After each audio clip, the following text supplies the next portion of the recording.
dead bird, and they try to figure out migration paths that are very exact, so that they can tell the airline company, okay, this is a big migration of fairly large birds.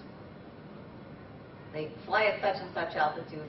Go up above them or below them so you don't hit birds, because it'll wreck the plane. It's not for the birds' sake that we do this, mind you. Okay?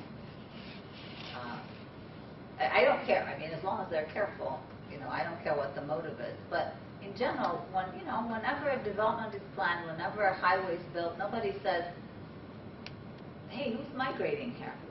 These are lines on the globe that have been established for, millions of years.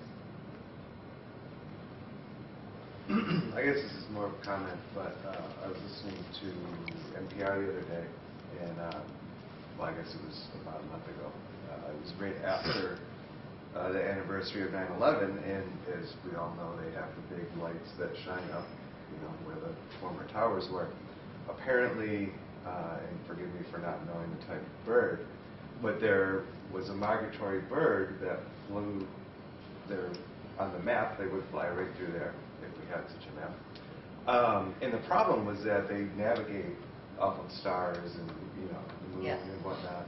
So they had to work out a deal with the powers of the lights or what have you, because what was happening were the birds were flying into these streams of light, and then they were all messed up. They didn't know what to do, and they could even tell that they were messed up by the patterns that their wings were flapping at.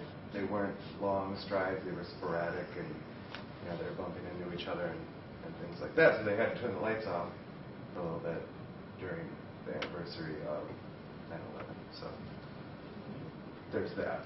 yeah. There's a movement now to turn the lights off in the big buildings during migration in the large cities, so that the birds don't fly into buildings. Fab is a particular killer, by the way. There are always dead migrants, especially warblers around Fab. It's just astonishing how stupidly built this edifice is. But we won't go into buildings, will we, Johnny? And the stupidity of buildings. But again, we build things without any cognizance of what lives around it. Because we own the planet to some extent. We're not too cognizant of people's migration patterns either, or paths or whatever, ancient paths.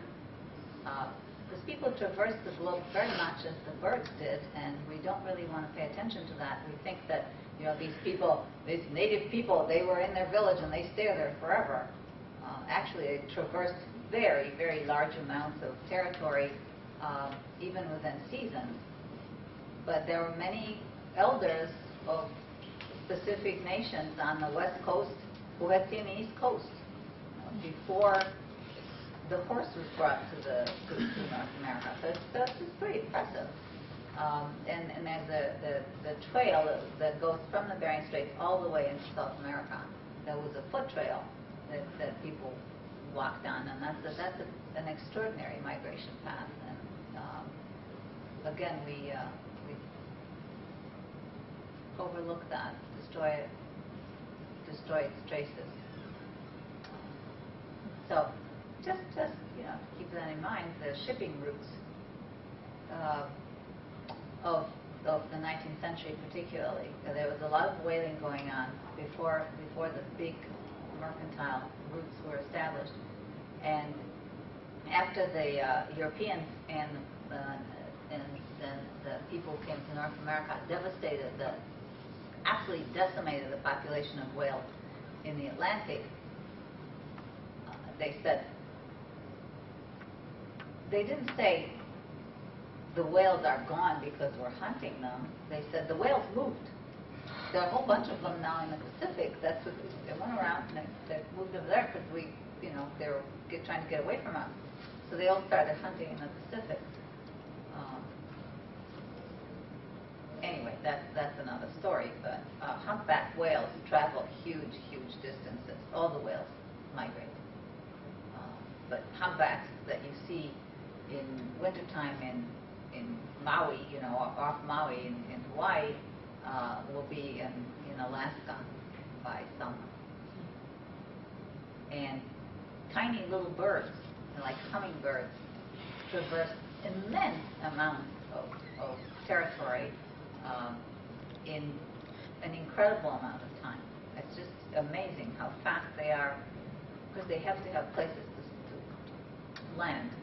And that's every time you make an unnecessary phone call on yourself, think about it. The cell towers are deadly. Keep that in mind. Hey, what's up? No. Hang on. Got nothing to say, don't talk. All right. This is my didactic note. I'm helping poetry is less so, but thank you very much for being a captive audience.